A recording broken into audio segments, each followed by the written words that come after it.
Hello there. Welcome to episode number 394 of Smart Podcast Trashy Books. I'm Sarah Wendell from Smart Bitches Trashy Books. My guest today is Nita Basu, who is the Marketing and Publicity Manager at Hachette Audio. I love behind-the-scenes conversations, so today we're going behind the scenes and looking at how she promotes audiobooks across genres and how audio is adapted when the text is unique and visual. We're also going to talk about audiobook demographics, which is something that I find really fascinating, especially when a format or genre is growing or changing. So we're going to talk about who listens to audiobooks, where do they listen, what are people doing when they listen, how are people fitting audiobooks into their lives, because as you know, more and more people are listening to audiobooks every year. Key question: should you listen to murder books on the side of a mountain? We will answer that question.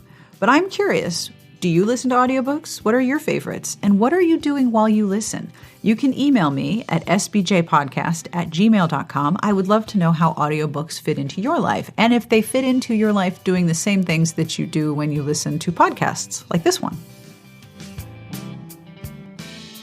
Speaking of podcasts, today's podcast is brought to you by Owner of a Broken Heart, the first book in the Richardson Sisters series by Cherise Hodges. This is the first book in a new series about four sisters who own a historic B&B in Charleston, South Carolina. Nina Richardson is a sports writer forced to take a time out after a social media blow-up and a painful rejection by her boyfriend. When she heads home to Charleston, she finds instant attraction with the newest employee in her family's B&B, Clinton Jefferson, who used to work for her family's biggest rival. Now, he's got plans for upgrades and modernization, and ideas for a future with Nina, too, if they can overcome the trust issues between and around them.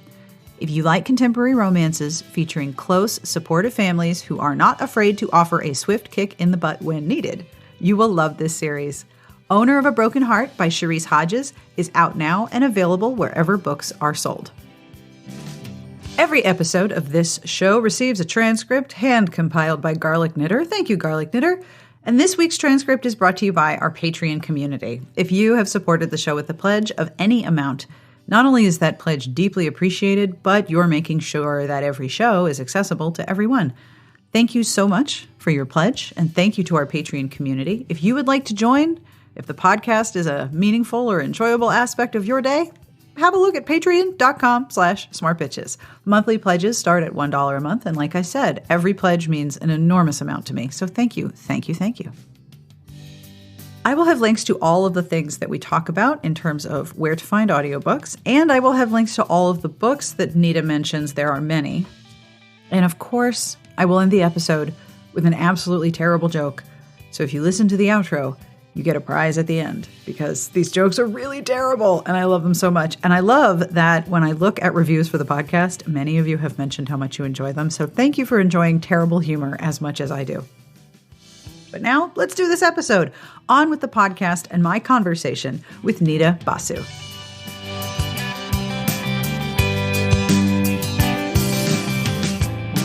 My name is Nita Basu. I work at Hachette Audio, and I'm the assistant manager of marketing and publicity there. But I also do, it's a lot of reviewer outreach, media outreach, but also digital marketing, social media, email newsletters. And then I do a little bit of retail management too with our retailers. So a little bit of everything. That's a lot. Yeah, it's fun. And I want to get cloned at some point. I was going to say that's for every book, right? Yes. Yeah. We have I think our title count for this year is 750 titles. So I have a boss too, and she is also doing it. So that's 300-ish per. I'm bad at math, but it's something like that. So you have to sort of develop a base fluency about every title when you're creating social media and marketing campaigns that are going to span multiple platforms. Yeah. And different genres too, and become I wouldn't say fluent in every genre. I would say we probably have our own strengths, but to be able to carry on a conversation in every genre. Yeah. Between Jesus books to murder books. Also, side note, but I really love this story. I took a Lyft a few weeks ago, and my Lyft driver, who I always try to talk to, is writing a novel, of course, and it is a Jesus sex thriller. And I just have to work that into every conversation I have with everybody now. But Okay. it's like a time traveling Jesus sex thriller. He told me all about it. I never wanted to leave that lift. It's like, I just want to sit here and listen Time to you tell me this. traveling Jesus Yeah. sex. So is Jesus fighting crime and No, having sex? no, it was like, I think it went from present day to like the Jesus time. And it just kept alternating between the two. Like, I think Jesus finally came back in the now times, and lots of sex was happening. How far were you going? Was this like rush hour in Manhattan and you were trying to get through the Lincoln Tunnel or No, something? it was like Queens to Brooklyn, which was like 20 minutes. And normally I'm like, 20 minutes. And I was like, this needs to be 3 hours. Like, I need to just delve into this story. What is this? What was your inspiration, sir? I didn't get any of those answers yet. One day. See, I know that this is something that people in publishing often dread, like saying what they do, because the minute that they say that they work in publishing, all of a sudden you hear, oh, I have this great idea for a novel. Will you publish it?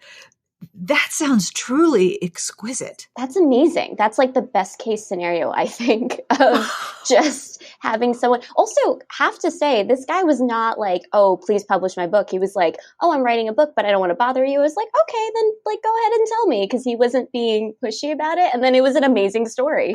So how long have you been working in publishing? And I know you do a lot of all things audiobook at Hachette too. yes. So how long have you been dealing with that as well?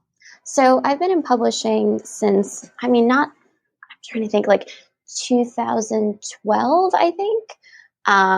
So that's about like 7 years. And I would say audio for a much shorter amount of time, audio only for about 2.5 years. Before that, I was pretty central in print, sci-fi, fantasy, a little bit of romance and YA. But yeah, and then audio for about 2.5 years. So what are the things that you do with audiobooks in addition to all of the marketing that you do for print books? Well, so a lot of the things that we do, we'll do a lot of audio excerpts. So like there's a lot of, we always like to, my boss Megan and I like to joke that like a lot of our job is poking our heads into other imprints meetings and being like, hi, there's an audio edition available. But like, it's so like, there's so much of trying to keep tabs of what everyone's doing. So hypothetically, if a group is doing a print excerpt, we'll get in touch and maybe try to do the audio excerpt of that print excerpt as well. So it's like, hey, read this, and then you can also listen to it, and try to work with them on that. But we'll also do a lot of giveaways through retail partners like Libro FM, audiobooks.com. We'll work with the narrators in promoting the titles. We'll do a lot of in-studio videos. Audio excerpts are definitely our big thing. We're starting to do like photos with the audio overlaid on top of them for like digital advertising, social media advertising. So it's a little bit of working with the imprints on the titles, but trying to bring out like, what does the audio enhance? So like, just a quick example, we had a book with Little Brown Young Readers called Teeth in the Mist by Dawn Kurtagich that had this great cast. And the book itself is really, really great. And it's like really creepy. And it reminded me a lot of House of Leaves. And it had like the crazy formatting, you know, when like the words are falling off the page and like flying off the page and stuff. And so but that's hard to do in audio. And our producer and engineer had so much fun with it. They had like the creepiest music, but they also did a lot of like, so for the words that were like backwards, they would have the narrator say it, and then they would have like a whisper track overlaid on top of it of them saying it backwards. So it like was super creepy, and it just added something to the story that you wouldn't get just from the print. So we would it's sort of promoting a lot of that stuff. That's cool. And deciding in production how to create the audiobook out of a text that has such a visual impact. I mean, that's a really creative solution for that. Yeah. And it's really rewarding for them. And it's extremely creative. It's extremely collaborative, because I know they were like there with the narrator saying like, okay, like what are the ways that we could do this? Like this word is falling off the page. So maybe we'll have your voice kind of trail off and kind of do like a crescendo, or like, I'm blanking on what the reverse of crescendo is, but stuff like that. So, It's pretty neat. And so then what we were doing for promotions and stuff was we were doing a picture of the page and then overlaying that audio on top. So people could see what that page looked like, and then they could hear the way it was being conveyed in the audio edition, which made people be like, that's kind of cool. Like, I want to check that out. So yeah, Cool. It's all about like bringing that experience. Like, audio is just a different experience from print. It's not like better or worse. It's just totally different experience. Yeah, that's wow.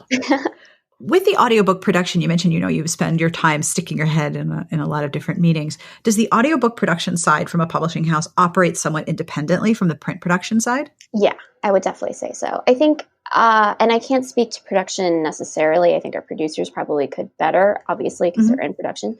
But right, it was like the obvious statement of the year, right? I think only when they're trying to coordinate getting like scripts together and stuff do they kind of converge a little. If it's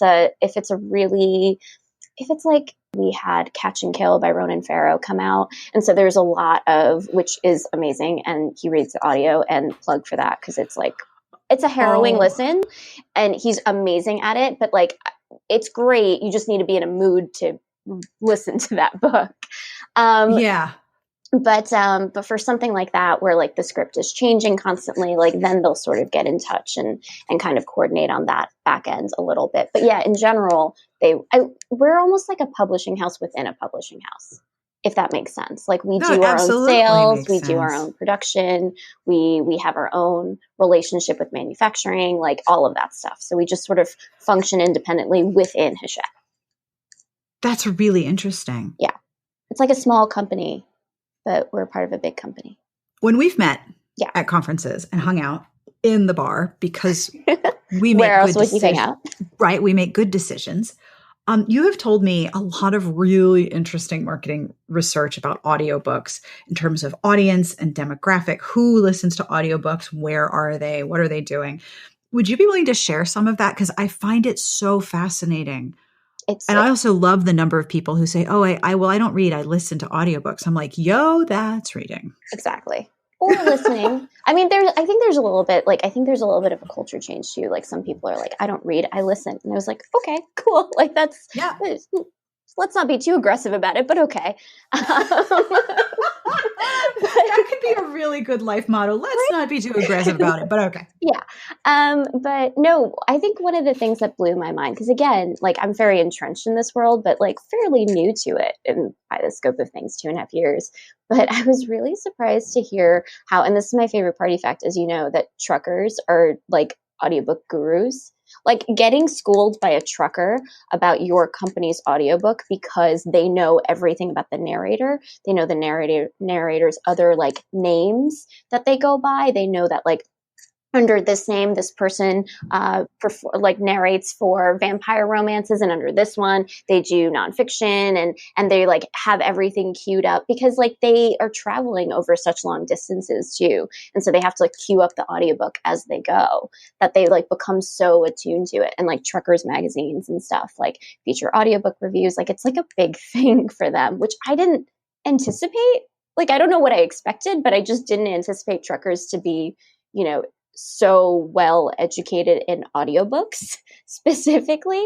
And we ended up doing like a focus survey for the APA, the Audio Publishers Association. And there was one guy there who was, he used to be a trucker, and now he's in construction. And he was there in a room full of people who were picked because they liked audiobooks. And he's schooling other people too, which was hilarious. Like, this like old guy sitting there being like, no, you're talking about this guy. You're talking about this guy. Like, that guy, his voice sounds very similar, but it's not quite like a little off here. And like, it just was the funniest thing to listen to. But they know so much about it. They really do. That's so cool. It's like a fascinating thing. And then I'm trying to think, like, some of the other things that I found really interesting were that I think we can all kind of guess that audiobooks are being listened to primarily in cars on road trips. Like, that's sort of what hopefully you are not driving a car and also reading a print book. Like, do you, but like at a certain point, maybe don't do that. But also, so cars are definitely dominating, but like in a close second is just listening at home. Like, just listening to audiobooks at home, not even commute. Like, commute is like a third, but number 2 is strictly listening to audiobooks at home. Like those at home devices, like the creepy spy ones, the Alexa and like Google Home and stuff. Uh-huh. I don't know if I should be calling them creepy spy ones, but I kind of think they are. And it's a lot of people, and it's a growing audience, are listening to audiobooks through their Alexa and Google Home or just on their phone, like laying on their couch. Like that's actually increasing. And that, I think that's really interesting. And I also think it's kind of indicative of where people are nowadays too. Because going to conferences like the ones like you and I have seen each other at, and just like kind of talking to people, like so many people are starting to listen to audiobooks because they're like coming home and they're like, I can't look at a thing. I don't want to like speak to a human. I can't. I'm just going to lay here on the couch sideways and listen to my audiobook because my eyes are closed. I can just take in the information and not deal with the outside world. And I think that's so fascinating. And it's interesting how like audiobook demographics and data can tell us a little bit about like what people are doing and how people are relaxing nowadays. I know that I listen in my house when I am cross-stitching. I'm doing something with my hands, and it calms the what I call the Jack Russell Terrier part of my brain. Okay. It's like, oh, you forgot to do this. Oh, you forgot to do this. The audiobook will calm that part of my brain so that I can relax and listen and then do the pattern that I'm doing, which doesn't require me to read anything. I love the part where it feels like someone's telling me a story, especially if it's a narrator who has that sort of vocal confidence of, okay, I am going to tell you this story and you're going to be really into it. Right. Yeah. No, it's amazing. So it doesn't surprise me that people listen at home, because that's definitely how I listen. I personally absolutely love it when I am listening in the car and I'm also navigating, because sometimes the navigation will interrupt in the perfect moment. Like he grabbed her passionately and then he looked her in the eye and said, turn left right in 2 miles. And sometimes if it's a woman's voice, Google's voice will sound very similar, and it's outstanding. In the middle of a sex scene, can you imagine? It has happened and I loved every minute. So great. Someone should just write that book too. Yeah. Where that happens like mid-sex The Google scene. Maps romance. Right, Yeah, exactly. that'd be great. That'd be so great. I would love that. So are audiobooks growing, continuing to grow as a market? Yeah, no, they're totally growing. I think there were a couple of surveys. There was a big survey done about a month ago, and they were talking about how like now 1 in 5 Americans are now listening to audiobooks. So it went from 14% to 20%. Whoa. Right? Like just listening wise. And then I know that PW recently did a survey that's really interesting, and they were talking about how the sales have increased by like 24%. So it's definitely, that's a massive boom. That's and it's quite definitely big. Growing. Yeah. And it's interesting because the demographic is skewing younger too, which is great. I mean, like that's what you want, but it is very interesting because I think a lot of times we think like books on tape, like grandma with books on tape, like crocheting, which is like also great, like no shame, but you know, it's so much of a younger audience coming to it too. Like now the audience, I think the majority is like 18 to 44. Wow. Which is kind of fascinating. And I was trying to think about it, and this is not backed up by data. This is just backed up by my own opinion. But I kind of think some of it has to do with podcasts, because I agree with you totally. Yeah, because podcasts are such a big part of our community, and people are always listening to them. Everyone's looking for like a new podcast, and it's like a bite-sized kind of, right? Because like I think they say the best podcasts are like under an hour or something. And so I think people are getting used to listening to podcasts, and then that becomes a really good gateway for them to listen to an audiobook, which is obviously much longer.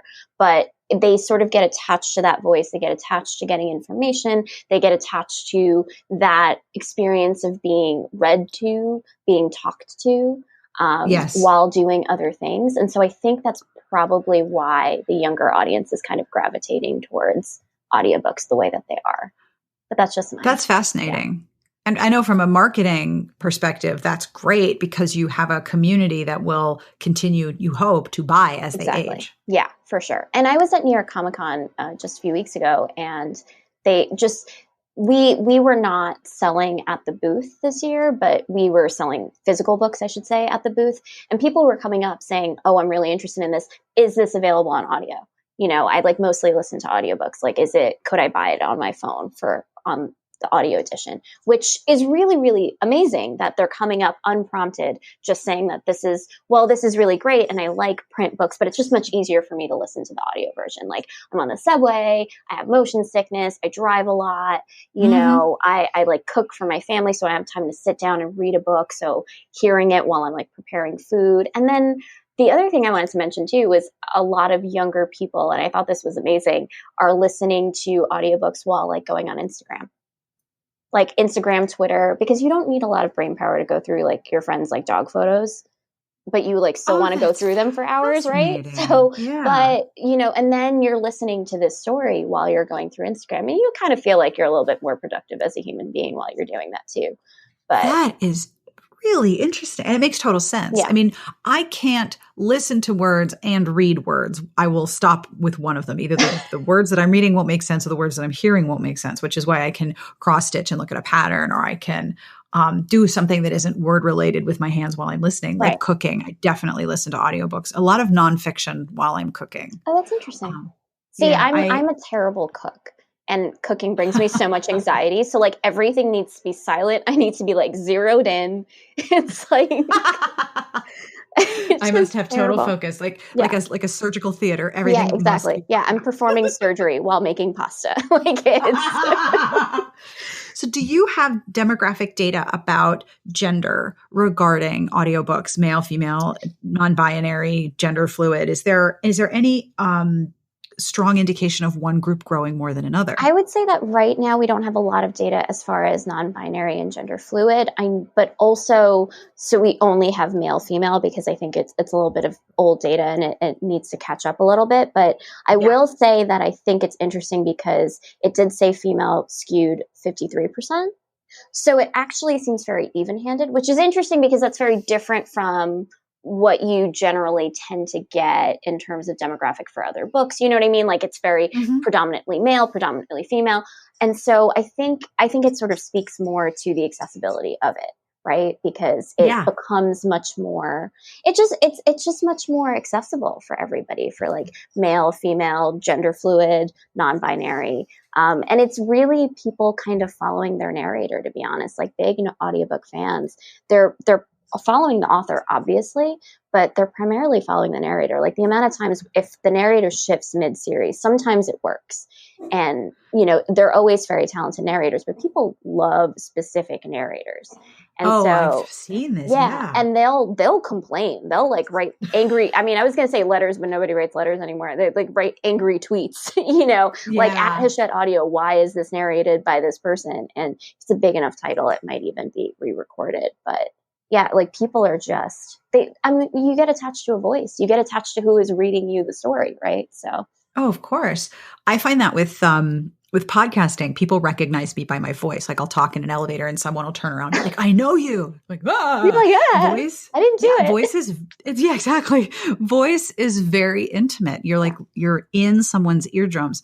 And I think it was Caitlin Schiller from the podcast Simplify who said that her theory about podcasting was that we're all eavesdropping on conversations when we listen to podcasts that aren't a single narrator. So we're listening in on a conversation, which is something we're not supposed to do. And then we can refine what conversations we're listening to by, topic when you're picking the shows you want to listen to. With audiobooks, you have that.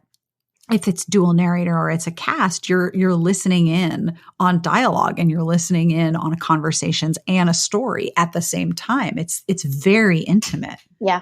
No, I definitely agree with that. I also think something that podcasts and audiobooks both do very well on a little bit more of a serious note are for people who, for some reason, are having a lot of social anxiety or like just have difficulty communicating with people. It helps them. I remember reading this once in Blackout by Sarah Hepola, which is a book that's amazing. It's a very heavy book, but it was life-changing for me. And in there, she starts talking about how when she was kind of confronted with, she's in recovery, and when she's confronted with starting to talk to people again, but like without any assistance, right? And she forgot how to do that. Like she actually forgot how to carry on conversations. So she was sitting there listening to podcasts and listening to people talk to each other.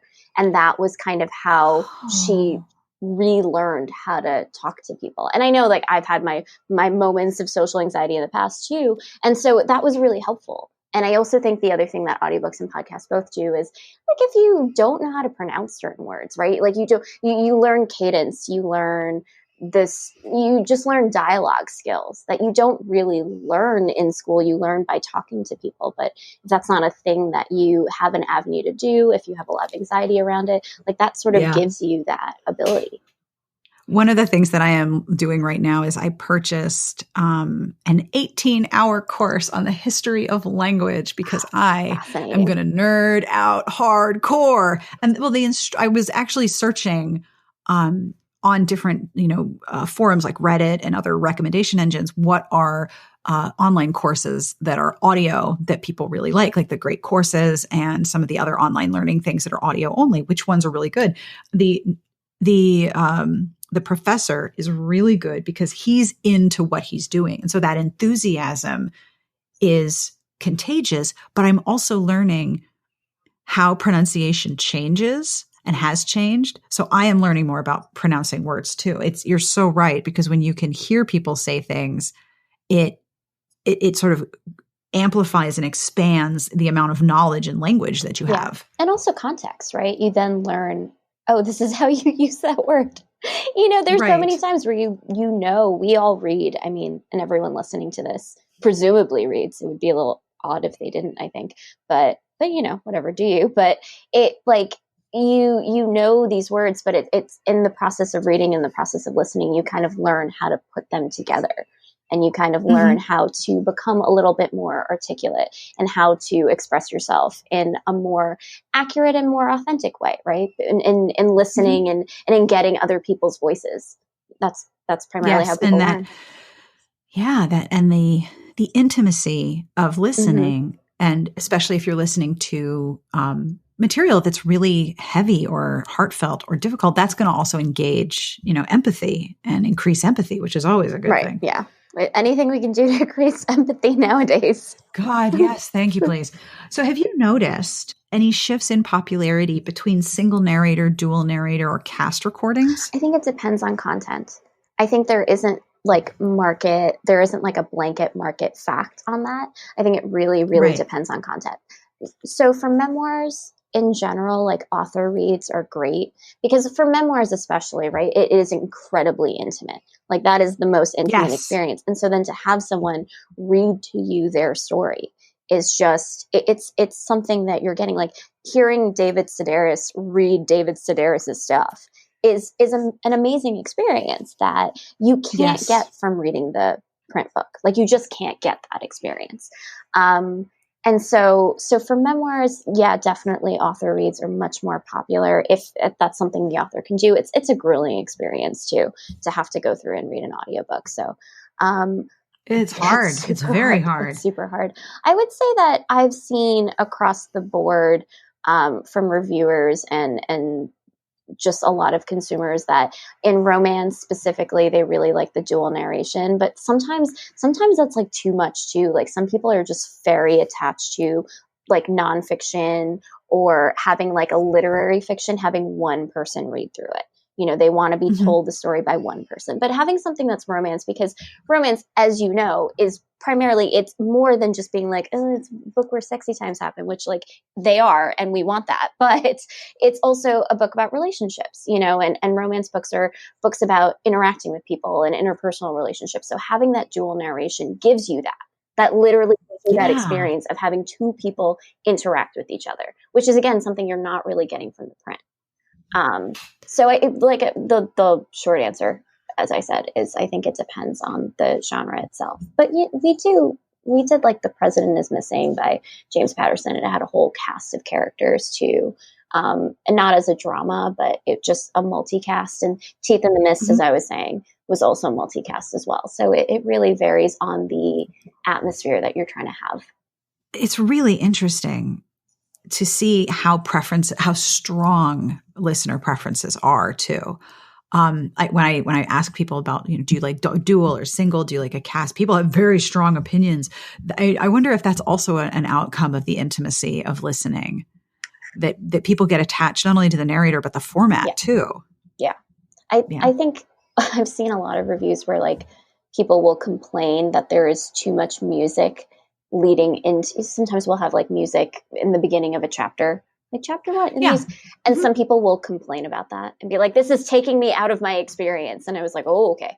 Like, cool. Whoa. Oh, sorry. But then some people, cause we do these book track editions for certain books where we work with book tracks where they have original music that accompanies the audiobook. And we have some people who prefer that too, where they want the music going and it's much more of a cinematic experience to have like, it's like a book score, right?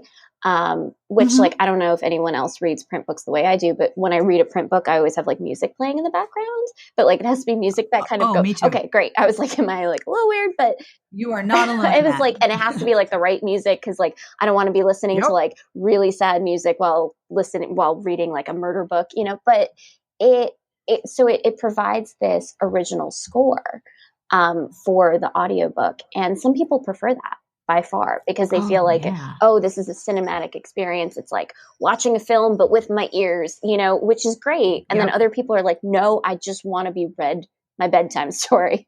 I want to be read my bedtime story. This is my like thing. And this is the way I want to take in my stories. So, I mean, it's so heavy on preference and it's so heavy on what you're looking for too. Like if you just want that like bedtime story experience, and I'm not saying that to even devalue that. Like I certainly am one of those people where if I'm listening to an audiobook, I really just want to sit there and listen to it. Like I very seldomly listen while doing other things. There are certain things I will do while listening to an audiobook, but it very much is meant to be a very low key experience for me personally. So having too much stuff going on is fine if I'm like signing up for that. And I'm like, I want to check this out. Like Teeth in the Mist, I listened to because I really wanted to see how that played out.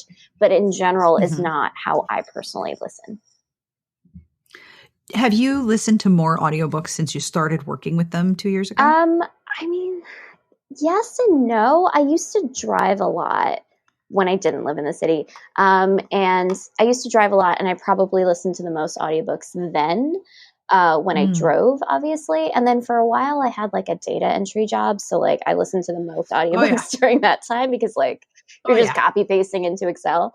So I would say probably more then. I think I'm probably a little bit more well-versed in audiobooks now, obviously. I mean, let's hope, than I was when I wasn't working in it. It's kind of a crapshoot because a lot of times I'm reading the manuscript for things or the galleys for things before they become an audiobook. Or I'll read like the first 50 pages just so I have a general idea for marketing reasons. And then I'm like, I'm not going to touch this. I really want to listen to it when it comes out. So it varies, but I would say overall, like I've always been an audiobooks listener, so I wouldn't say that it changed that much for me. Very cool. Now, I know from following you on Instagram, that you are currently training for a marathon and you get up at the absolute butt crack of dawn. Sometimes to go on some long ass runs. Yes. Do you listen to audiobooks while you're running? So yes and no sometimes. So I do for the long runs. For the really long runs, like I did a 20-mile run on Sunday. It felt like oi. And I listened to an audiobook then. And so for the long runs, I find they're much more meditative. You're not really that focused on speed. I think if you're like pro, you're obviously doing something different. But like if you're just doing this recreationally, your long runs are a little bit more.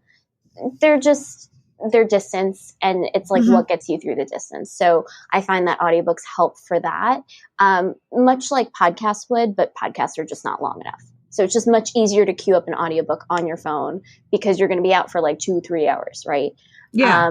And then for shorter runs, like if I'm doing like a 2-3 mile run in the morning, then it's music because I'm just trying to it's usually something heavy with a really fast beat, just to try to give me a little bit of an edge to get through. Cause sometimes like the fast beat helps. Oh yeah. At least for me. But I think some people like they'll work out to like heavy metal music and stuff, or like pop music.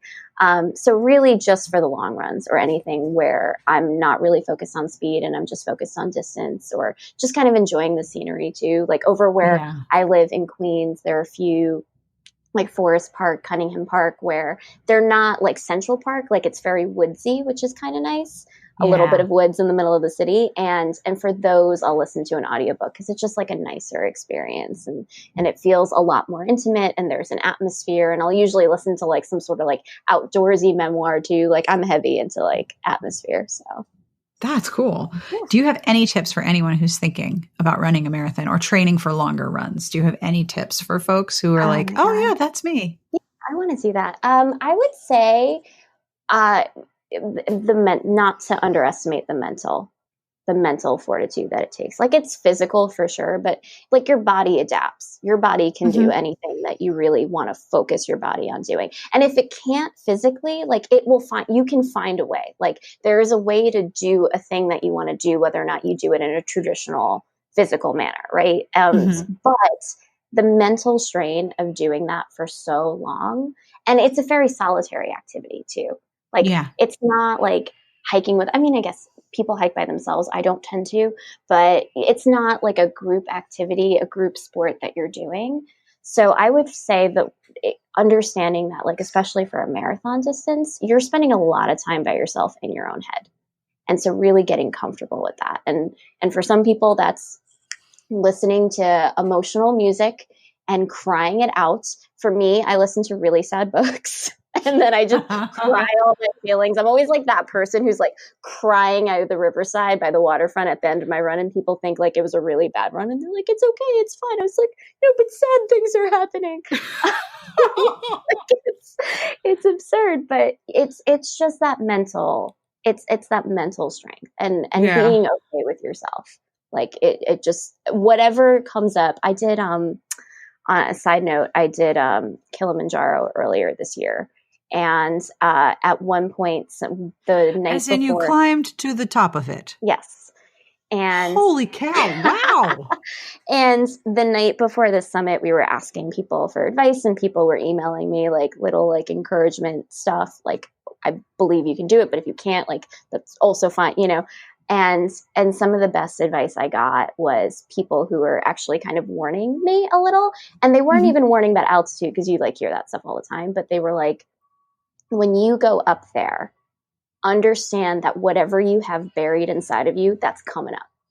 Like stuff you don't want to think about, whatever you push down, that's coming up. So just understand that that's going to happen and be prepared for that, and just be prepared to work through that. And then I remember I had someone who emailed me and said, and then feel free to leave some of that behind. Like just leave it on the mountain. And I would say the same thing for a marathon too. Like that stuff comes up. Like in that 20-mile run, I was thinking about insecurities that I had not thought about in a while. And, you know, and I was like, fun. I know, it was like, 14-year-old Nita is like finally popping up.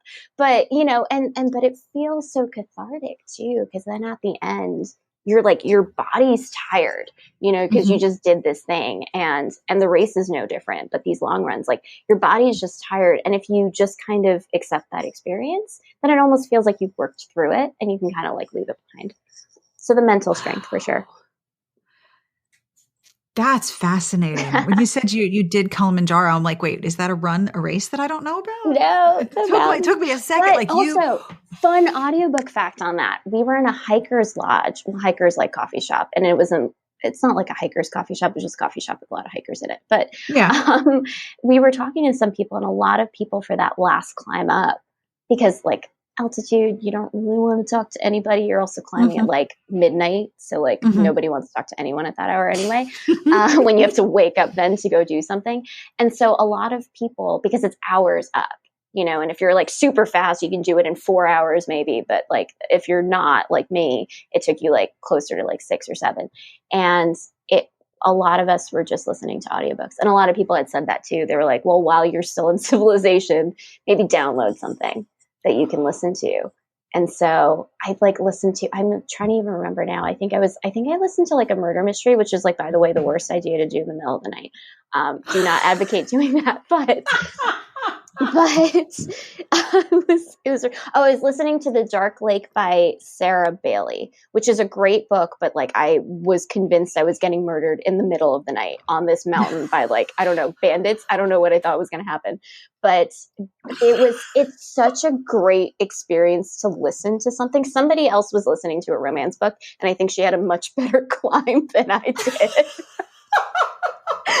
She was definitely in a better state of mind, but people were doing that because then it was something to focus on because it's one foot in front of the other. And for that particular climb, it's like going as slow as possible that they like make you walk. They said like wedding march speed because of the altitude because you're going straight up. And and that's boring and it's dark. You can't see anything. It's boring.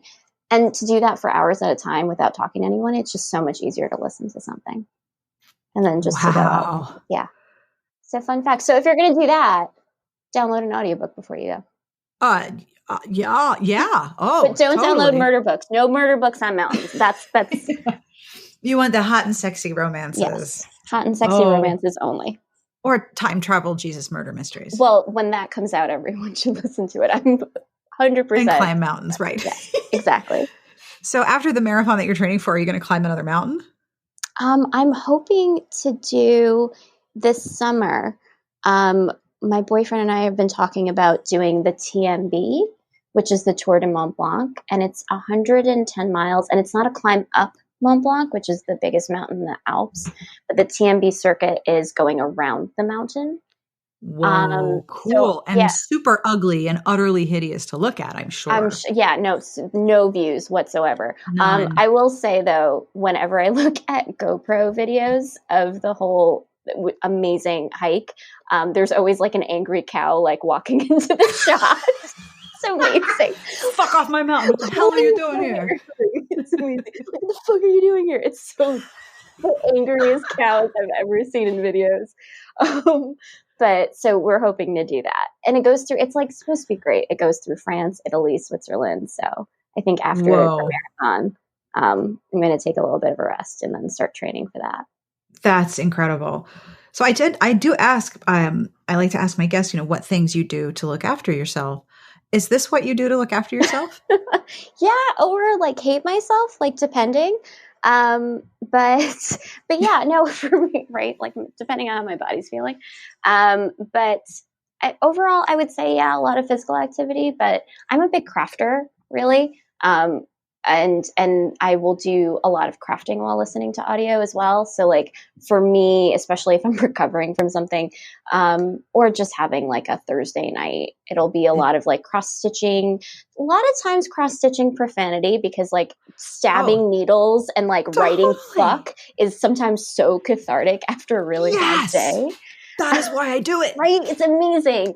And so I do a lot of cross stitching.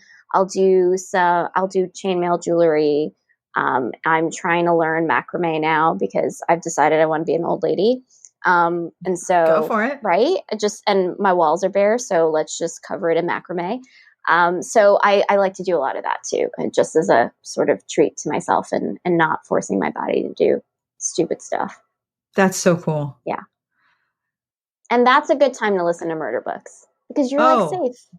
I love listening to murder mysteries while I'm sitting when it's daylight. If it's night, I get a little skeevy sit next to the window, like what's going on out there? But yeah, absolutely. Yeah, especially if they're super atmospheric. Those are my favorite. Yeah.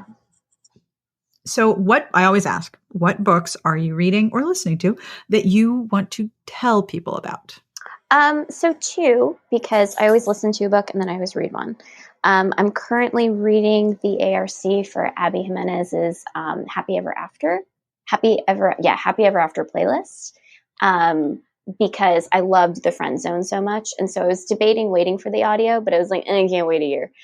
So like I'll probably listen to it still, but like I just had to read it. So I just started it and I'm already loving it. And I just love her voice and I love rom-coms and I loved The Friend Zone so much and I like sobbed hysterically and had all these feels.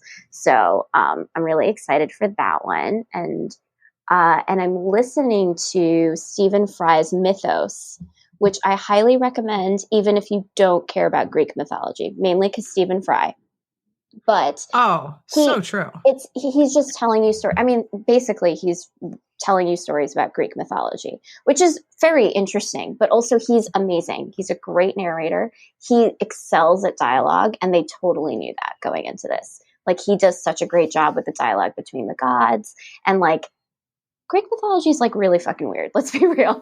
Like Zeus is rapey. Like a little rapey. Zeus is like banging everybody and like getting everybody preggo, and like he does such a great job of just telling you all of those stories and the interactions between the gods, which like when I learned about it in school, I was really interested in, but you don't get that interplay really. You just get like Zeus turned into rain and then bangs some chick as rain, which is confusing, but you know, you don't really see like the rain talking to the girl part. So it's really cool hearing it from his voice. So I highly recommend that one. That is cool. Are there any books coming out from Hachette that you want to be sure to mention? I definitely want to mention Catch and Kill. Just because I think, especially in like the Me Too movement, like it's such an important book to talk about. And Ronan Farrow just does a great job of like telling that whole story. But I do want to mention The Queen of Nothing for Holly Black fans. It's like the final book in that series, The Cruel Prince and then The Wicked King. And this is the third, and everyone's like going crazy for it next month. And then, of course, the new Lindy West, because I think we all love Shrill. I think if you don't love Shrill, you're kind of a bad person.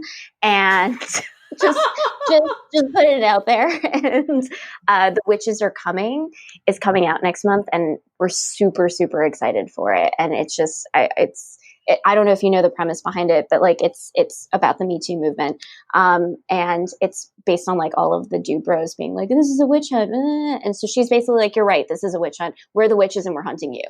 And sounds great. I'm in. Exactly. It's so great. So everybody should listen to that.